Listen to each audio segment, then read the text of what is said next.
And we're live. Welcome to the Straight Talk Mind and Muscle podcast. Welcome to the Eat Well Move Well radio show. Dr. Dan Pronk, great to see you. Thank you for coming on. Yeah, no, cheers for having me, Damien. Pleasure to be here. Yeah, look, I've been excited to chat to you. Thank you for allowing me to reach out to you some time back now, and thank you for your time. You're the author of The Resilience Shield, along with some other co-authors. Is that correct? Yeah, exactly. So myself and my brother Ben and Tim Curtis is the third author. So a bit unorthodox, but the three of us co-authored that together. So Ben and Tim are both ex-SAS guys as well. I'm excited to delve into that. What I'd like to do is introduce you to the listeners. I mean, you've got a very background, and gee, haven't we all at our age? Yeah, it adds up over time, doesn't it? Yeah, it does. I mean, I'm stunned that where people go after special forces life, Joe Horta, I think we both know, he was interviewing a New Zealand SAS operator who's now an Australian anaesthetist. What an interesting transition. You've gone on to become a doctor. I talked to Kirk Parsley, a SEAL, who's gone on to become a high-end doctor as well. Maybe we could talk about your military journey and paint that picture for the listeners. How did he get into the military? How did he end up doing so much time in the Australian SAS? Yeah, so I actually entered the Army to study medicine. So wow. I trained on an Army scholarship. So I was in my early 20s, living on the Gold Coast in Australia. At that point, I was trying to make a go of professional triathlon, and it became very clear that I wasn't going to be the athlete that I had hoped to be. And so hit that kind of critical point where it was, do I continue to flog what was becoming to be a bit of a dead horse in the triathlon thing, or do I cut away and start something new? And so I'd done an exercise science degree, which was good and allowed me to then apply for graduate entry medical school. And so I did that, got into medicine. Around the same time, my brother he'd gone into the Army. We came from an Army family. My dad was an Army helicopter pilot. So it was sort of familiar, almost the family business, if you like. By that point, my brother had gone in and he'd gone infantry. So he went through officer training and gone to an infantry battalion and done a little bit of time in Timor and had done SAS selection and was over as a troop commander with the SAS regiment. I managed to get myself into medical school and then found out about these Army scholarships that would pay your way through. And so managed to get one of those as well. And so that was how it came together to be in the military and to study medicine. And then it was after just seeing my brother's involvement with SASR and what that was all about, and those early years of the Afghanistan campaign that my brother was involved in, and that just pretty much lit a spark inside of me that I wanted to head in that direction. And so I moved my career trajectory towards that. Wow, that's interesting. Maybe slightly different than New Zealand, but so you went from being an officer and you were a medical officer in the military?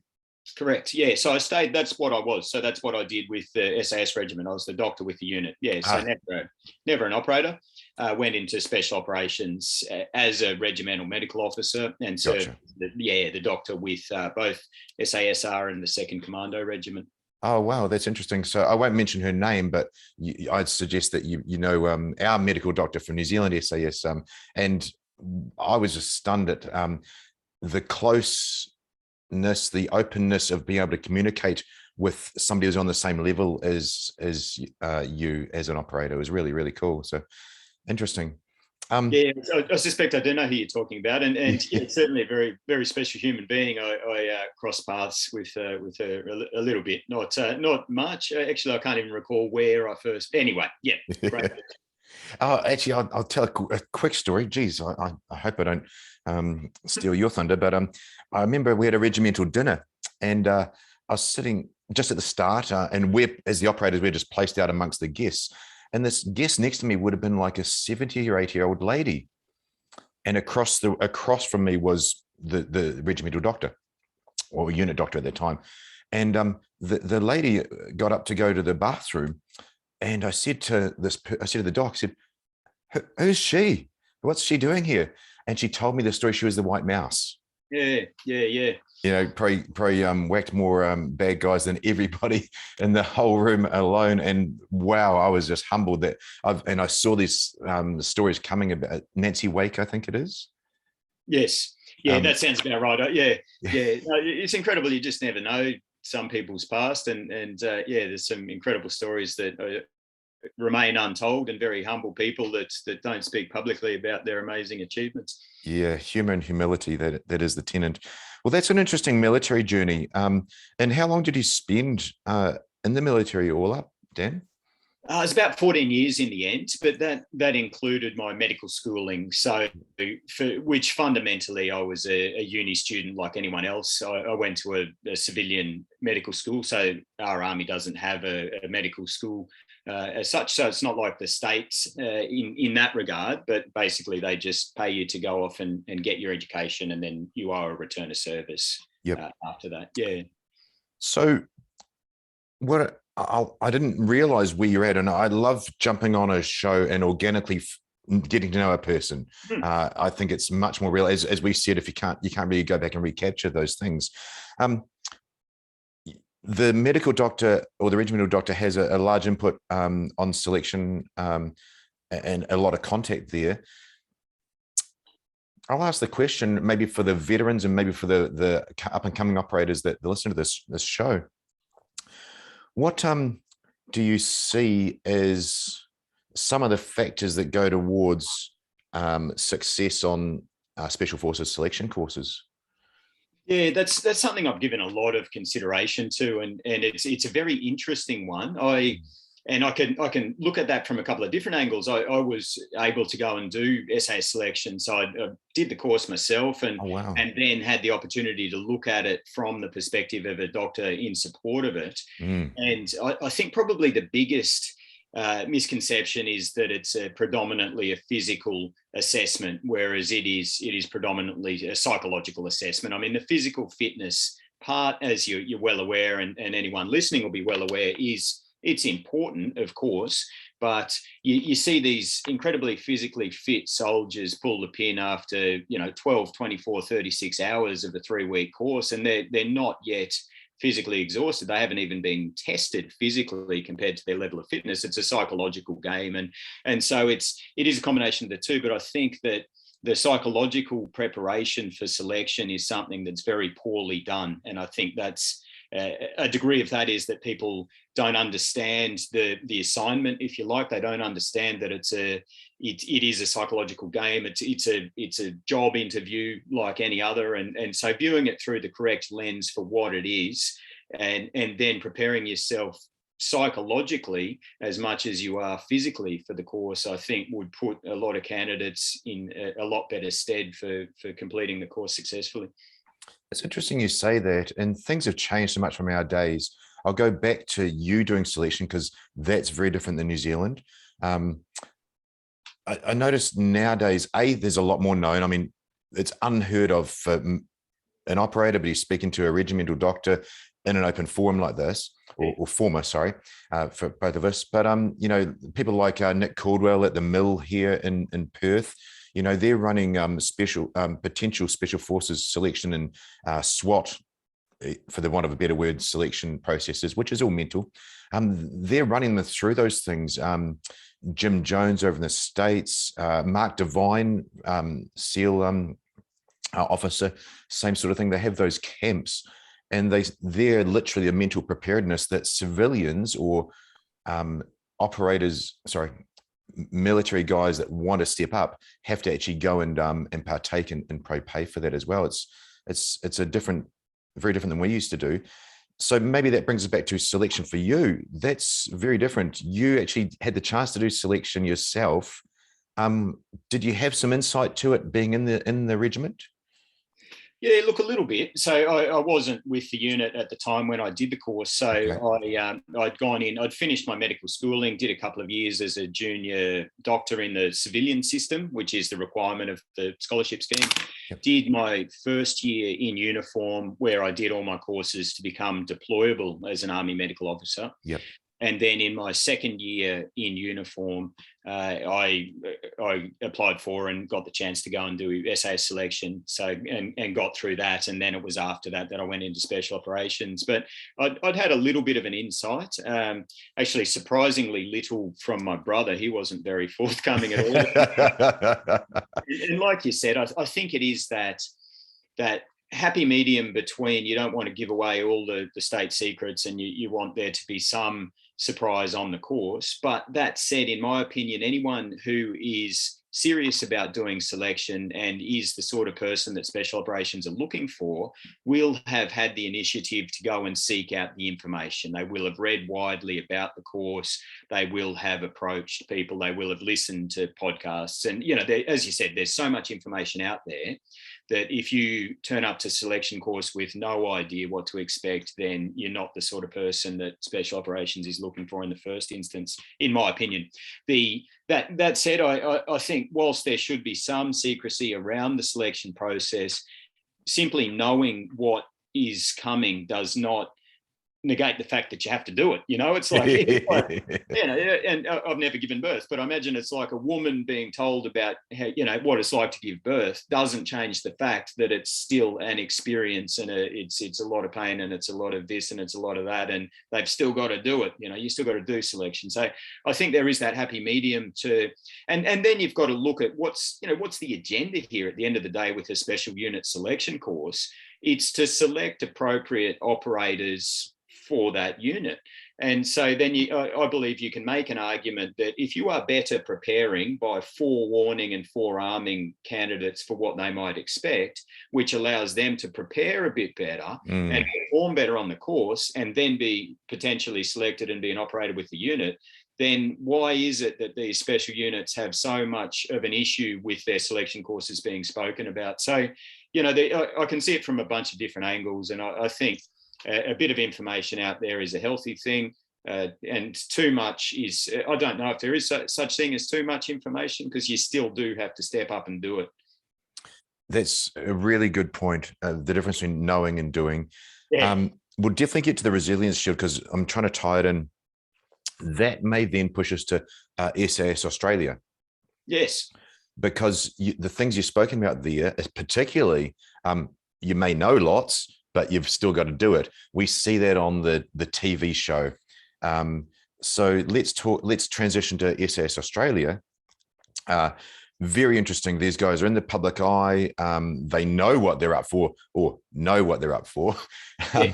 And then we clearly see it's a culture shock, a massive shock for so many. And then the questions that go through their head as they get culled, as they're getting down to that smaller unit.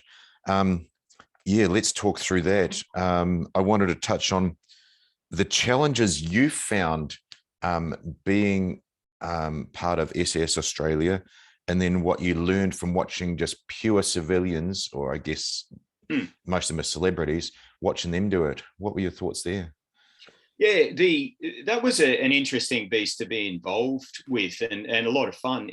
My involvement there came through a private medical services company that I co-own with another couple of ex-Australian special operations medics. So local Jeremy Holder founded the company, and then myself and another ex-SOCOM medic bought into it when it was about 5 years old, so a little while ago. And so that company, TACMed Australia, got the contract to provide medical support for the show, and right, and so we had a doctor and two paramedics in support of that. So it was initially we were engaged to medically support it, and it just so happened that they wanted the doctor's role to potentially be a on-screen character as well. So that was the primary function, was to do the real-time med support, because a lot of what they're doing is, you know, it's not without risk. There's a lot of moving parts, a lot of helicopters. It's hugely exciting. I mean, it's fantastic experiences that these recruits get to undergo, and lots of moving parts, lots of the safety team behind the scenes there are quite phenomenal, to be honest, to mitigate all that risk. And then medically, we were there as a bit of a last resort in case there was something unforeseen happens. But coming back to the recruits and their experience, and I've discussed this with quite a few people that look at it, and they've hit me up saying, hey, is this thing real? Is it scripted? You know, do they really get get beasted? And the answer is, yeah, it's real. No, it ain't scripted. It's a TV show, of course, and there's the drama that surrounds it, and there's the slightly well, certainly from an Australian perspective, that the days of beasting like they do on the show are gone from Special Forces selection. It's more of a silent running type thing. But so that whole, you know, Ant Middleton, that whole persona that he puts on for the TV with all of that's great on TV, and it does induce a lot of stress for sure. But when it all boils down to it, what my opinion is, what we're seeing with the real selection courses and what we're seeing with the SAS Australia course is in essence the same thing. It is people going into a hugely stressful environment, being ground down physically to be tested psychologically. And sure, it might take you a couple of weeks to grind down a well-trained infantry soldier trying to go for the SAS regiment or the commandos. And you might be able to achieve that much quicker with a celebrity. But what you end up with is, in essence, the exact same thing. It's a human unit that's physically under a massive amount of stress. It's sleep deprived, food deprived, physically exhausted. It's cold, it's tired, it's hungry, it's stressed. It's pumping cortisol and stress hormones at the emergency rate, not knowing what's coming. And then it's the psychological resilience. Can they keep going? Can they keep pushing themselves? And that's exactly what you get at a certain point in a real military selection course. And that's exactly what they're achieving on the TV show. So it's in essence, fundamentally the same thing, in my opinion. And I take my hat off to any of these recruits that, because if you flunk SAS selection, you know, a few dozen people know when you go back to your regular unit.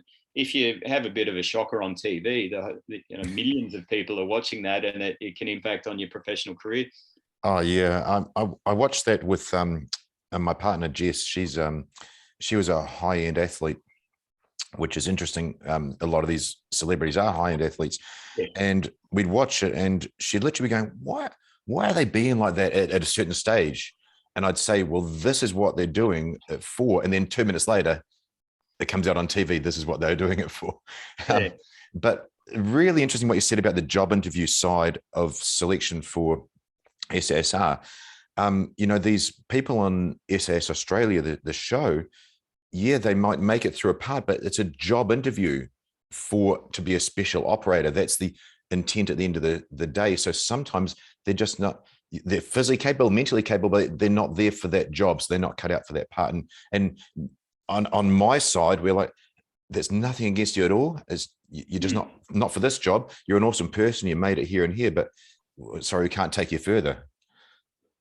Yeah, and that's probably the toughest pill to swallow, I think. And I have the opportunity, as I imagine you do, to talk to a lot of people who are looking towards a career in special operations and looking at the selection process, what it looks like because they're trying to get that insight that I spoke about before, that I would hope that anyone who's serious about it would be seeking out. And it's always a really tough one to consider, that you might invest all this time and energy, you might actually complete the Special Forces selection course and then be told, sorry, you're not what the unit's looking for, or find yourself getting through to reinforcement cycle and then being removed at some stage because of some inconsistency with what the unit's looking for. And I think while that's horribly, you know, that must be absolutely devastating. And on our course, from memory, there was maybe 9 or 10 officers that finished. I think there was about 36 of us out of 158 that got to the end, and 24 got picked up. So there was a dozen people that got to the end and got sent away, and about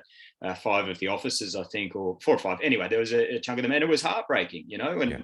But I think that, well, I hope that a lot of them, some of them came back and did it again, which, geez, if you step up knowing what you have to suffer through again, I reckon you probably deserve to be a special operator. But some of them come back and were successful. Others I know of have come back 2 or 3 times and been told the same thing despite finishing. And that's devastating. But hopefully, ultimately, people can look back and say, well, you know what? I gave it my best, and for reasons outside of my control, I was not what the unit was looking for. And I think that's a much better outcome than the person that looks back having not tried and the window is shut. Yep. And they look back and think, gee, I wonder if I could have. And then they're, 45 years old with a busted back and a dud knee, which I now am. But yeah, so I think whilst devastating, it's something that I think you could be reconciled in the fullness of time, which I think for me personally, if I hadn't have had a go, I would look back with regret. If I had have been told I wasn't suitable, it would have been devastating at the time, but I feel I'd be able to look back and say, well, you know what, I gave it a go, I got to the end, they didn't pick me up, that's outside of my control. Yeah, that's a really intelligent mindset to have. But again, the difference between knowing that and that person that is there. I had a good friend that got pulled off our cycle of training, and same thing. We call that psychological type the bullet, the bullet a gate, and just he wasn't.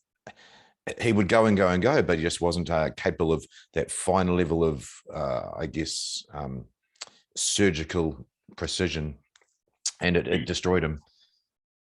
Yeah. I fear the other thing that's probably, and I've observed this as a doctor watching the selection course, is that people, once again, coming back to the job interview type concept, people misconstrue the selection process as they are in competition with the other recruits or candidates on the course, and that there's this finite sort of number of jobs on offer, and they need to compete for one by proving they're better than the other person. And so it creates this intergroup rivalry. And I was really guilty of that mindset at the start of selection. I went in with that mindset, and then by the end of it, I had that completely spun a 180, because I was one of the smaller, one of the weaker recruits on my course. And physically, by the end, I was absolutely destroyed, to the point where other blokes on the very last activity had to basically carry my load and drag me along. I was done for. And, you know, if they had that same mindset of me versus them, they would have just left me in a heap on the side of the road, and they didn't. And it was a really humbling experience, but also this perspective altering experience that, hang on a sec, this was never me versus them. This was the candidate group as a whole versus the course. And the more you can gel as a group and build that group unity and cohesion and group resilience, the better chance everyone has to get to the end. Therefore, the better chance individuals have to get selected. But not only that, if you look at it through the lens of the job interview, the directing staff are looking at candidates with the question, not is he better, is he stronger, is he faster than the guy next to him or girl next to him, but is this someone I'd want on my team at war? And if you're that bloke or that girl who's constantly trying to undermine the person next to you to make you look better, who's constantly charging ahead because you physically can whilst leaving the group behind, that's not really an indicator. That's not what the unit's going to be looking for. And I think people sort of misconstrue that and can probably some pretty good recruits fall by the wayside and get deemed unsuitable because they've misinterpreted what was being looked for. Yeah, I think you have, I'm not going to add to that at all. You have literally done the mic drop on that perfectly.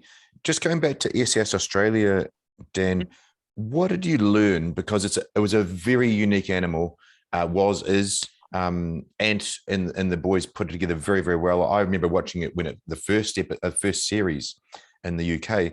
What did you learn from watching civilians and or celebrities going through this course? Was there anything different that you added to your experience there? I think I think, as I said before, they reached the exact same point. For me, it was really heartening to see that I think when you get funneled into the military, well, not funneled, when you choose to go into the military, all of a sudden social identity theory dictates that you now see yourself as military. That's the in-group. Therefore, civilians are an out-group. And with hindsight, when I reflect a lot on this, that's great. You know, you want a military identity, but by default, what ends up happening is you can have this false sort of derogatory view of a civilian group, and you might think of them as being weaker than military, not able to endure hardship like military, and that bolsters your own military identity and esprit de corps as a military construct, and then heaven forbid you start to go down the special operations rabbit hole. And with hindsight, subconsciously along the way, I started to feel as though, that the tough people were all within the military, maybe all within special operations, and that civilians couldn't possibly do what we were doing because we're special. All this stuff that I look back and realize now is just ignorance and obviously ridiculous. But it's natural. It organically occurs, Dan. I'll just say that. Yeah, it absolutely does, and I think it needs to. If you don't have that strong group identity, and then leading up to what's called identity fusion, you almost become this visceral sense of oneness with your group. And we talk about this in the Resilience Shield book and other bits and pieces. But that's great, but it can come at the cost of being very condescending and having these stereotypical opinions of what the out groups look like, and trying to keep track of the fact that, no, hang on a sec, just because we might have happen to have drifted into the military, there are still exceptional people that just went down different career paths. And there's exceptional people out there that just haven't demonstrated this unbelievable psychological and physical resilience because they haven't had the forum to do it. Because in a modern day life, it's pretty comfortable. You don't have to get out of your comfort zone much, if at all.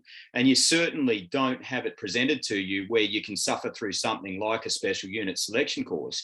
And then here comes this TV show where all these untested people who have had that burn somewhere in them all of a sudden say, hey, that's for me. This is the test I've been looking for. And they step up and, oh man, like the season that's yet to go to air, I obviously can't give away any detail, but I think it's going to blow people's minds when they see some of the recruits that at the start of the course, you'll look at them and think, won't last, one day.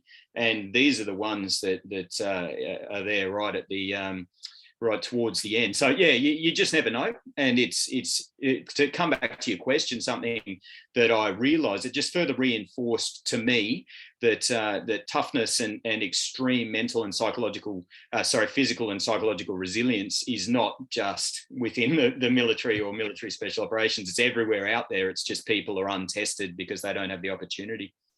Yeah, I think you're absolutely right. It's funny, isn't it? One of the tenets of our units is humor and humility. However, we also need to realize or have this ideal that we're the special guys.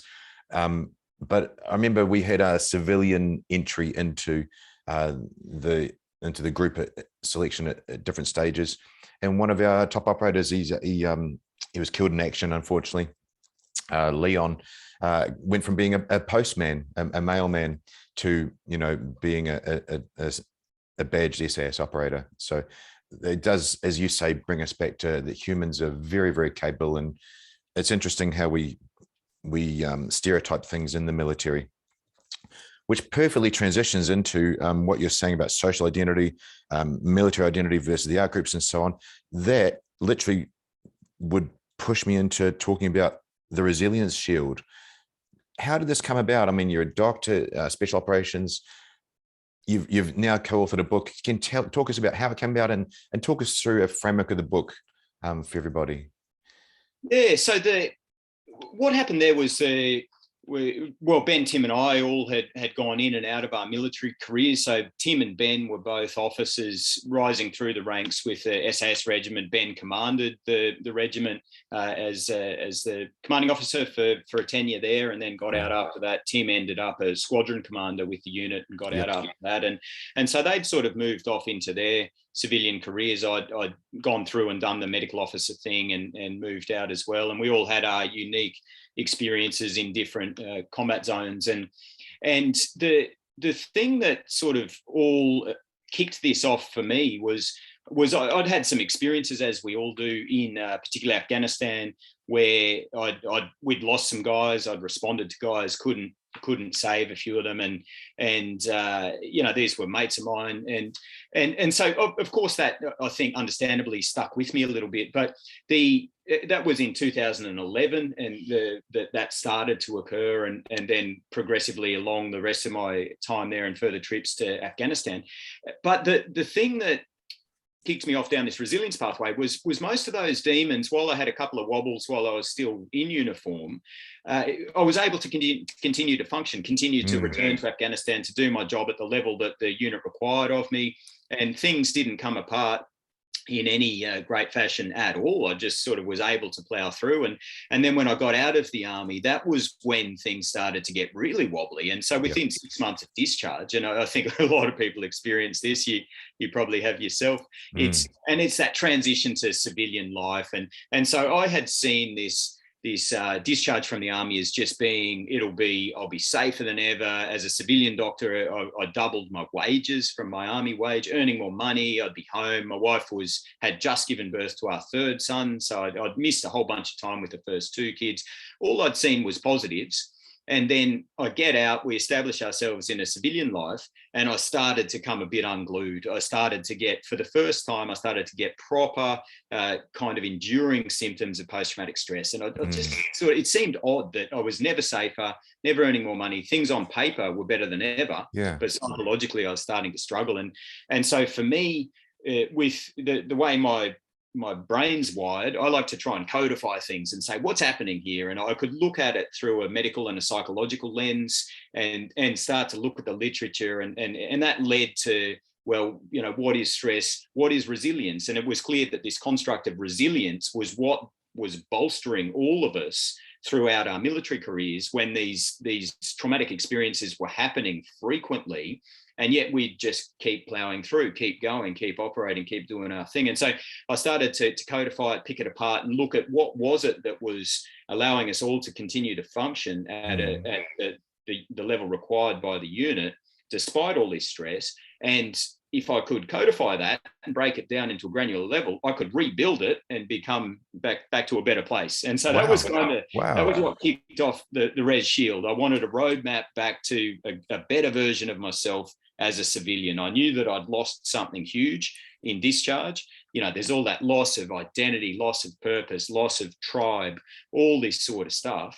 And so I just wanted to be able to define that, codify it, break it down, rebuild it, and become an optimized version of myself as a civilian. And as that all went along, I started to do some presentations and a whole bunch of spitballing with Ben and Tim. And so we pulled it all together into this model. And then we started to look at it and say, well, it would make sense. We started doing a few presentations. It was resonating and started to make sense to make a model. So we wanted to make a dynamic, modifiable and multifactorial model of resilience. Then we wanted to be able to quantify it, which was something that we saw was missing from the bigger sort of narrative around resilience. And so we got a government research grant and we've partnered up with University of Western Australia. We've got a research survey where you can quantify your resilience across layers.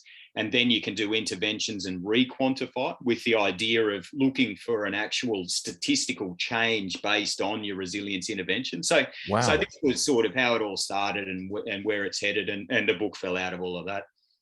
That's your passion is amazing. And I think it's the same as all of us with that same mindset. I was going to say operators, but really it's anybody that's wired. I mean, I'm in the fire brigade now, I was with police.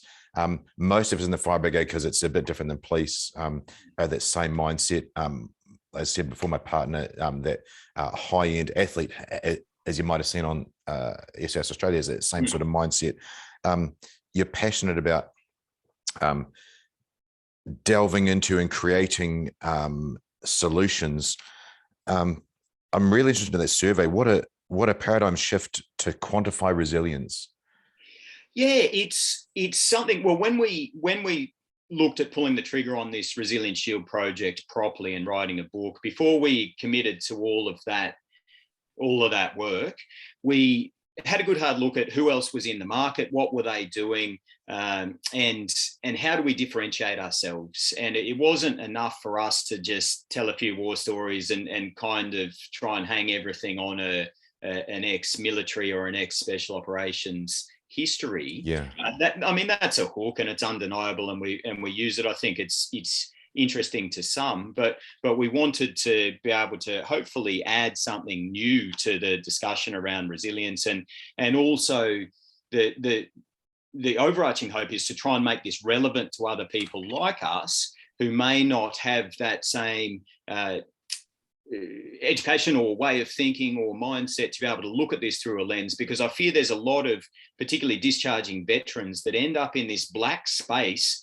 where they get out and they feel terrible and they're having symptoms and they hate civilians because they've had this brainwashing and this mindset and social identity theory. The last time they felt good was when they were in uniform. They can't go back, or maybe they can, and some do, but often say you've been discharged medically or for mental health reasons. You know, you can't go back, but you can't see any pathway forward, and you don't have any tools there is no roadmap. It's just this black abyss. You're stuck in between worlds, can't go back, don't know how to be a civilian, don't want to be a civilian, don't have any tools to get back to a better place. And so this was the population that we were hoping we might be able to resonate with and give them some roadmap forward, basically, to be able to quantify, codify, say, hey, here's what's happening. This is normal. Here's what the science says. Here's what it looks like. Do this survey. You can actually get some numbers. And then, because otherwise, how do you know your intervention's working if you can't quantify it?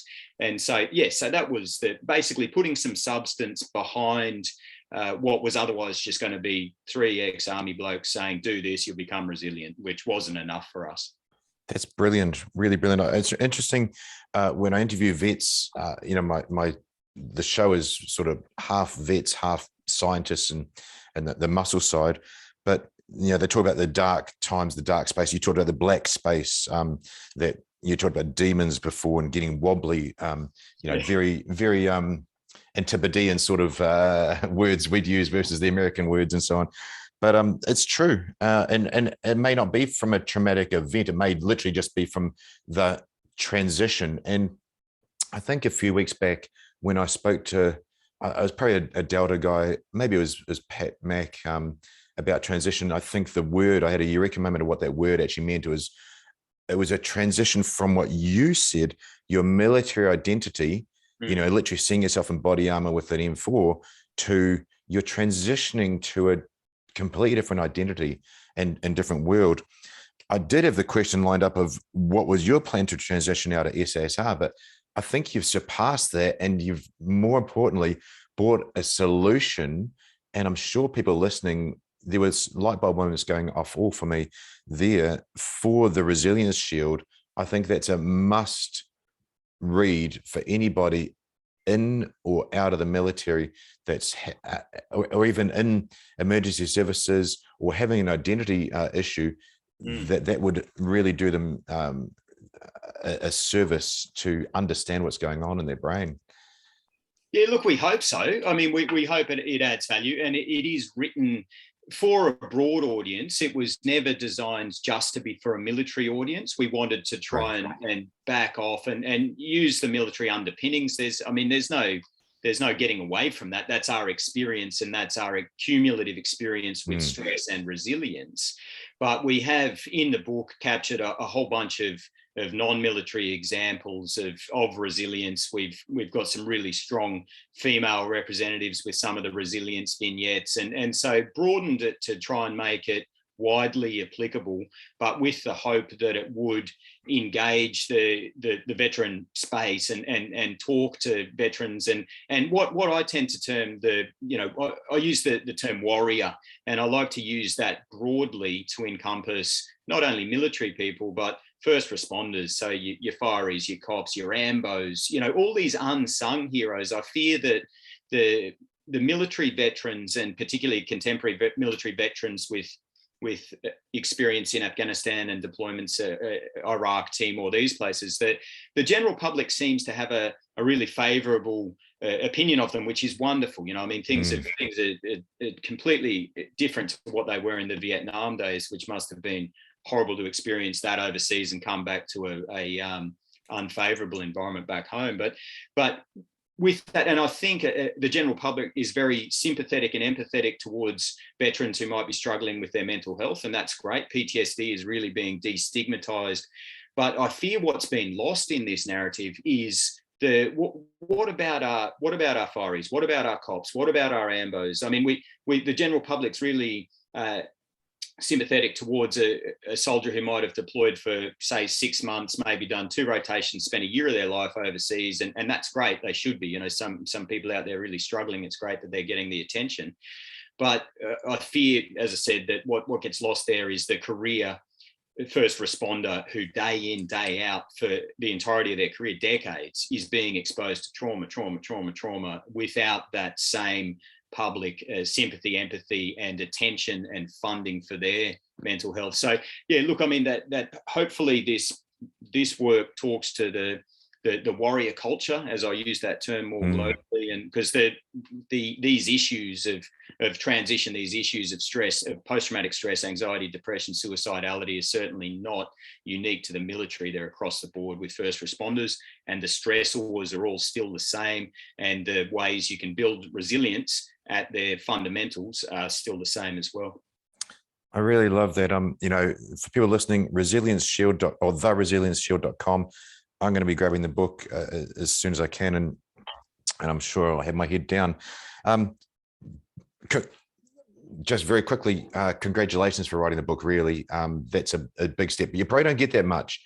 A lot of us that help people, we don't often get that feedback. But just from what you've said about it, it's a brilliant endeavor that you guys have done. So well done, Dan. No, I appreciate that. Thank you. You're welcome. I'd like to push on and finish up on a couple of things, more of the fun side. And look, I really do think that is such a positive thing with all those strategies you've got with the book. But I've seen you in a bath full of ice cubes of ice water, cold bath. What's the story there, man? What's the story with your cold bathing in ice baths?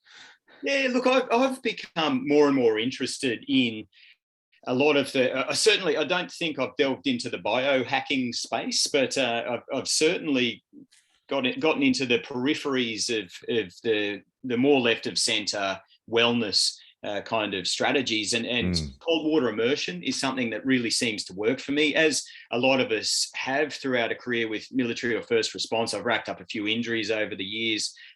We break bones and bust discs in our spine and ruin knees and all the rest. And so I've got the normal aches and pains of a bloke that spent a bit of time in uniform.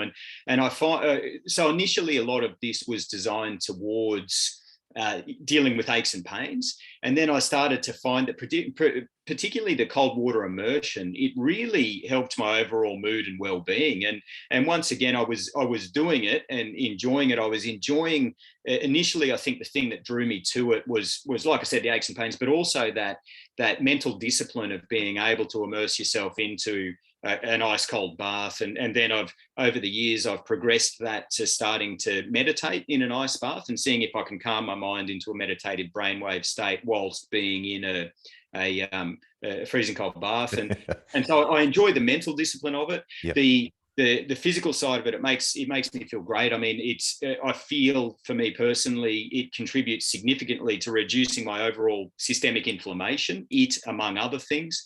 I know you're a massive advocate of a ketogenic diet, and I'm the same. Keto for me is just, it makes me feel a completely different human. I feel energized. I feel, my aches and pains once again further reduced. And so for me, that works. But yeah, the cold water stuff, I looked a bit into the Wim Hof type piece and the breathing strategies and the cold. I never went full blown Wim. I know that he's got his almost cult-like followership, and so he should. He's doing some remarkable things. But yeah, certainly ice baths. Once a week, I'll have an ice bath. Every day, I'll have a cold shower. And the cold water immersion really seems to agree with me from a physical and also a psychological perspective. Brilliant. It's amazing. I love interviewing someone and they say exactly what someone else said, and they're unknown to that person. And that was you feel better, your mood improves. And so many people that I know that do cold water immersion say that exact same thing. Would you be able to talk through how, because when we listen to podcasts, especially because I'm listening to people all the time, I literally I'm a crayon guy, Dan. How do you do it? Yeah. Look, really simple. I mean, there's a bunch of science there, and I've looked to the nth degree into the literature around cold water immersion, and I guess when you start to do studies, you really have to define parameters, and so by virtue, they end up saying we have the water at exactly 4 degrees Celsius, immersed for 15 minutes, look for body core temperature drop of this to this, and we manage measure the cortisol and the whatever, and do the brain scan and all this sort of stuff that is, you can get lost in the science. And I know that the flip side of that is you can't do a study around, I chucked a couple of bags of ice in a bath and I sat in it for 15 minutes and then got out. You need a bit more detail to do this. So I've had a good look at the science, taken that on board, and then but I do it really simply. There have been times where I've tried to really measure the temperature of the water, my own temperature, these kind of things. But what I've ended up over the years is I go to the servo, I get 3 bags of ice, so 15 kilos, fill a bath full of cold water, dump the ice in, I hop in. Normally 15 minutes is what I end up in there, but enough to get a really good shiver on. And then, as I said, I tend to, I use a thing called a Muse device, which is a neurofeedback device that measures brain waves. And so I'll set a 15-minute meditation on this Muse thing and just sit there and spend 15 minutes in the bath and get a good shiver on, then get out. So yeah, there's no, in terms of my regular practice, that works for me. There used to be some effort to control the science behind it, but not anymore.